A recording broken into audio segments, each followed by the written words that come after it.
ओम नमो भगवती वासुदेवाय। आप सभी का हमारे YouTube चैनल पर हार्दिक स्वागत है। आज सुने बैसाख मास के 5वें अध्याय की कथा। आज की कथा है ब्रह्मा जी का यमराज को समझाना और भगवान विष्णु का उन्हें बैसाख मास में भाग दिलाना। ब्रह्मा जी ने कहा, यमराज, तुमने क्या आश्चर्य देखा है? क्यों तुम्हें खेद हो रहा है? भगवान गोविंद को एक बार भी प्रणाम कर लिया जाए तो वह 100 अश्वमेध यज्ञों के अभृत स्नान के समान होता है। यज्ञ करने वाला तो पुनः इस संसार में जन्म लेता है, परंतु भगवान को किया हुआ प्रणाम पुनर्जन्म का हेतु नहीं बनता, मुक्त की प्राप्ति करा देता है।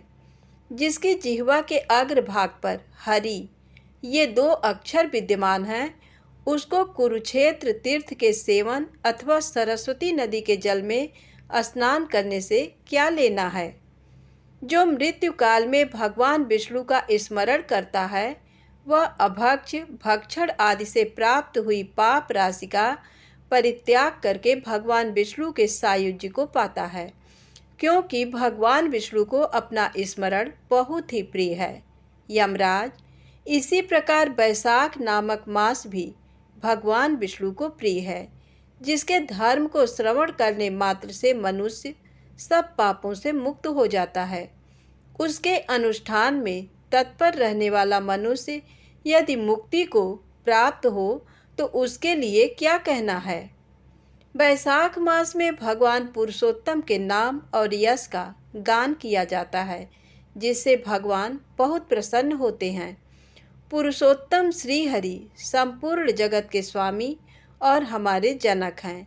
ये राजा कीर्तिमान बैसाख मास में उन्हीं भगवान के प्रिय धर्मों का अनुष्ठान करता है, जिससे प्रसन्न चित्त होकर भगवान विष्णु सदा उसकी सहायता में स्थित रहते हैं। भगवान वासुदेव के भक्तों का कभी अमंगल नहीं होता। उन्हें जन्म, मृत्यु, जरा और व्याधि का भय भी नहीं प्राप्त होता। कार्य में नियुक्त किया हुआ पुरुष यदि अपनी पूरी शक्ति लगाकर स्वामी के कार्य साधन की चेष्टा करता है तो उतरने से ही वह कृतार्थ हो जाता है। यदि शक्ति के बाहर का कार्य उपस्थित हो जाए तो स्वामी को उसकी सूचना दे दो। उतना कर देने से वह उरीढ़ हो जाता है और सुख का भागी होता है। जिसने उस प्रयोजन को स्वामी से निवेदित कर दिया है, उसके ऊपर न तो कोई ऋण है और न पातक ही लगता है।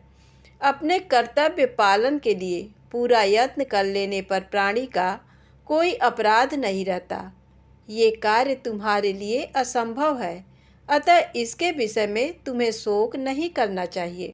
ब्रह्मा जी के ऐसा कहने पर यमराज ने दीन वाणी में कहा, तात, मैंने आपके चरणों की सेवा से सब कुछ पा लिया। तब ब्रह्मा जी ने पुनः समझाते हुए कहा, धर्मराज, राजा कीर्तिमान विष्णु धर्म के पालन में तत्पर है। चलो हम लोग भगवान विष्णु के समीप चलें और उन्हें सब बात बताकर पीछे उनके कथनानुसार कार्य किया जाएगा।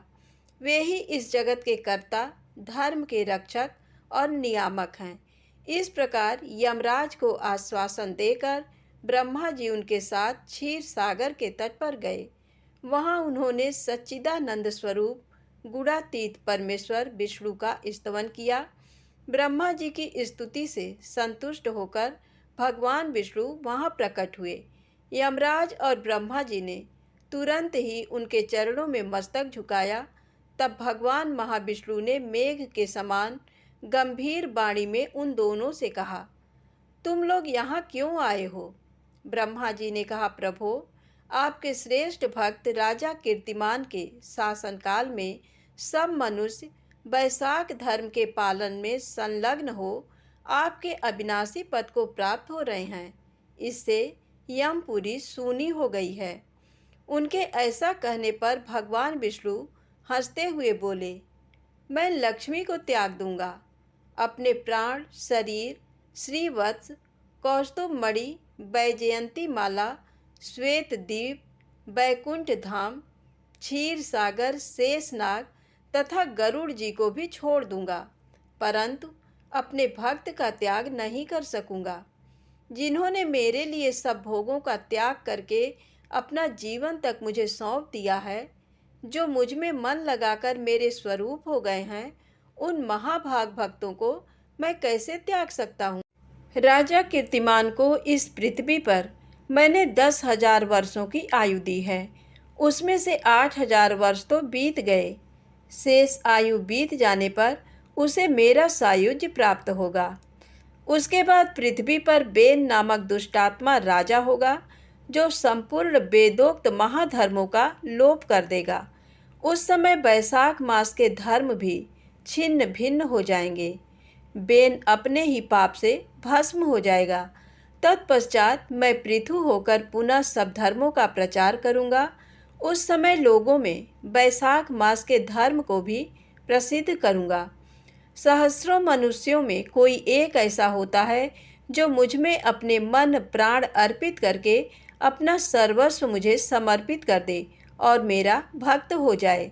जो ऐसा होता है वही मेरे धर्मों का प्रचार करता है। इस वैशाख मास से भी मैं वैशाख धर्म में तत्पर रहने वाले महात्मा पुरुषों तथा राजा के द्वारा समयानुसार तुम्हारे लिए भाग दिलाऊंगा। लोक में जो कोई भी वैशाख मास का व्रत करेंगे वे तुम्हें भाग देने वाले होंगे। उनके वैशाख मास में बताए हुए महाधर्म के पालन में तुम कभी विघ्न न उपस्थित करना। यमराज को इस प्रकार आश्वासन देकर भगवान विष्णु वहीं अंतर्धान हो गए। ब्रह्मा जी भी अपने सेवकों के साथ सत्यलोक को चले गए। उनके बाद यमराज भी अपनी पुरी को पधारे। वैशाख मास की पूर्णिमा को पहले धर्मराज के उद्देश्य से जल से भरा हुआ घड़ा, दही और अन्न देना चाहिए। उसके बाद पितरों, गुरुओं और भगवान विष्णु के उद्देश्य से शीतल जल, दही, अन्न, पान और दक्षिणा फल के साथ कांसे के पात्र में रखकर ब्राह्मण को देना चाहिए। भगवान विष्णु की दिव्य प्रतिमा वैशाख मास की महात्म कथा सुनाने वाले दीन ब्राह्मण को देनी चाहिए। उस धर्म वक्ता ब्राह्मण को अपने धन से भी पूजित करना चाहिए। राजा कीर्तिमान ने सब कुछ उसी प्रकार किया।